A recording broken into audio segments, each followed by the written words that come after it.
So, I woke up this morning. I actually didn't wake up this morning. I was up all night. I don't know why I woke up. Maybe it's a metaphorical phrase. Maybe I woke up in mind, to be honest. Because, yeah, I was watching this show called Brave New World. And it's slightly based off this book by Aldo Huxley. And it's about a dystopian world, future, which pretty much like the future we're living at the moment, where there's a lot of social status and hierarchy that kind of runs life, and there's a lot of control and lack of freedom, really, in mentality and difference. Really, people are just kind of there's this kind of a veil of this daily occurrence.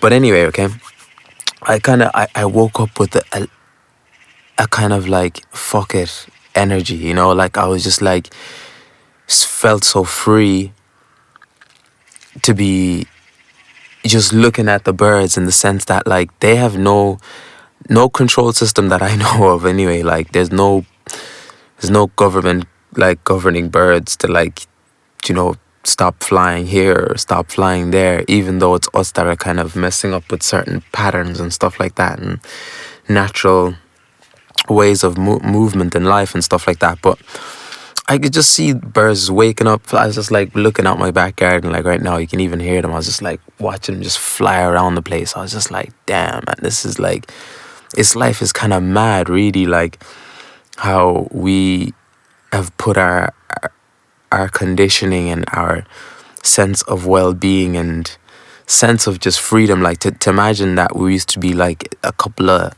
hundred, or like not even 100, a couple of thousand years ago, maybe, like when people were actually running around in forests and stuff. Like there is still tribes living like that, but like just imagine that freedom, that lack of, if something was to happen, like it's just like it's quite confusing, the life that I feel like we're in, to be honest. Like it really, really confuses me. Like, but anyway, since I'm just going off topic, I'm just gonna read you some pieces that I wrote, and I think I'm just gonna become more radical as I go on, because I just felt a sense of real freedom just from writing what I was writing throughout the night from watching A Brave New World. I'd highly recommend you guys check it out. But yeah, let me read you some stuff that I was writing.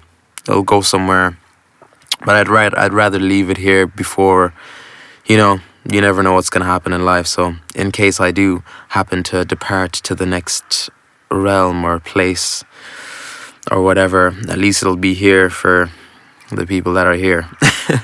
So anyway, here it goes. So, memories with the same emotion. Emotion dictionary. Undefinable emotions. Emotions that have no words. There are emotions and experiences that haven't been put into any language. Since we are the creators of language but not the universal experience, we are only trying to communicate in our own way. Things that are expanding and happening to us.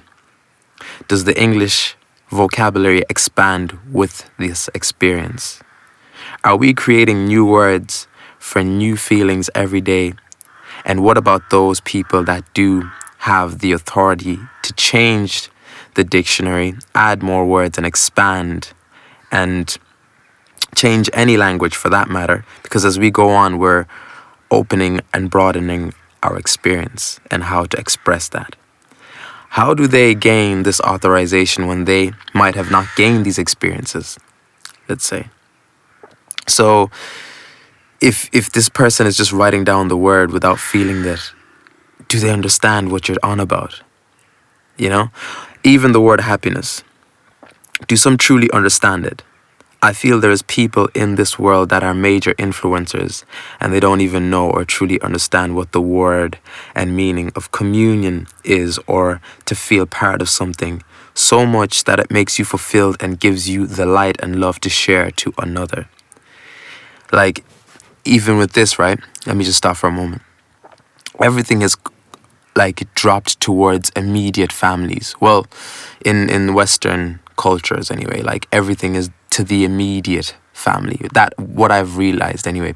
People here don't really live they don't have their nans and granddads living with them in the same house anymore. Like you've got care homes and all that, like, and people that go and visit in care homes. Worse off in Japan, I think there's like elderly people that have these, they live in their own apartment blocks sometimes, and people forget about them. And they're unheard of. I think someone is, I don't know who that is. But yeah, anyway, there's people in apartment blocks and they're unheard of, and they're just abandoned by their family and stuff like that. And like it's weird. Like, so this whole dynamic of community kind of disappears. But anyway, let me keep going. So that is if the community is born with understanding that life is a blessing from one another rather than the self. This is the same understanding you find in the African philosophy by the name of Ubuntu. Let's open up ourselves into another thought. What about those who are deaf and speak through sign language? How do they share and relate so much of their experience without language?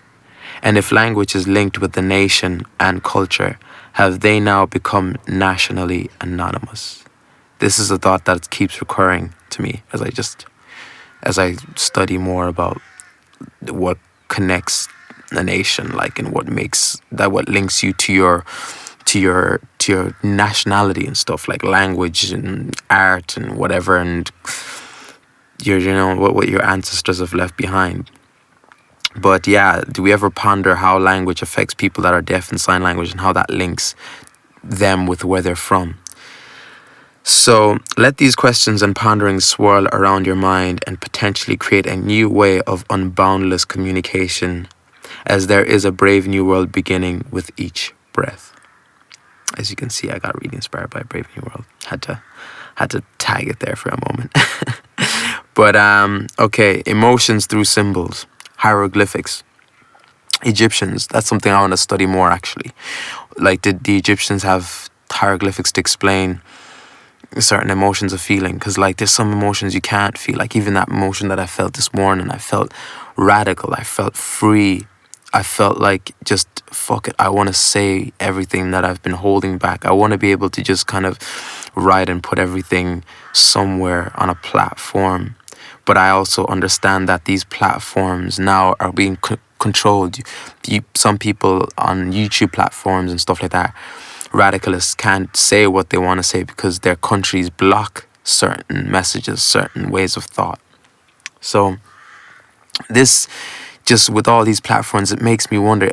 I kind of felt like even though I'm being radical on the platform, like this platform still censors a lot of other people. So it just it made me angry, and I don't know how to mix emotion of like, it's like I was angry and confused and radical and felt like I wanted to smash these social platforms at the same time. It was a mixed feeling, but I don't know what to describe this feeling. I didn't know. Like if you say angry, it doesn't quite fit it. If you say radical and free, like having a yearning for freedom, then I don't know. Anyway, if people can understand how I'm feeling, then maybe drop me a message or whatever. But in the decomposed structure of a place I may call an abode, I sit across from a screen or a hologram of a loved one, and I eat dinner for one. This line made me think about how sometimes we're living in a work culture where I'd make food, let's say, and I'm supposed to sit down with a family member and just like soak in life and communal ways of just being together and having food and realizing that I'm alive and you're alive. But with this work culture, it's become like I'm gonna eat my food like and continue working, and then your counterpart or your family member, maybe your sister, your mother, whatever, they go upstairs and eat their food while they're working to continue working. It's like we're caught in this trance of work, and I say I want to succeed in life, but like there has to be a balance, but then there has to be like some new form of understanding, so you can kind of feel good while you're living life.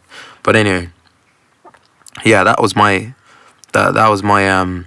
my writings from tonight. And I also wanted to talk about a society without a backbone. That's what I wrote. A society without a backbone. That's what I feel we're in. Like we we we look at people who speak out and then we're afraid to speak out and brand them as like crazy or conspiracies or I don't know, man. People just, if someone is not with it or trending or whatever, it's not cool. Or so this society lacks a backbone. You know, people are just copying each other. No courage to stand up for your own ideals. And I told myself, I was like, I want to enter a life where I lose control, like a loss of control. Like control and just like having that freedom and just being, just standing on the edge, living life on the edge, continuously, not consistently, but all the time, just trying to challenge myself in questioning life and ways of thinking, and just being free and just trying to really use art and, as just a challenge this life and kind of encapsulate this whole generation into an art piece. That's something I want to do. So yeah, that's what I was writing about there anyway. Yeah, peace.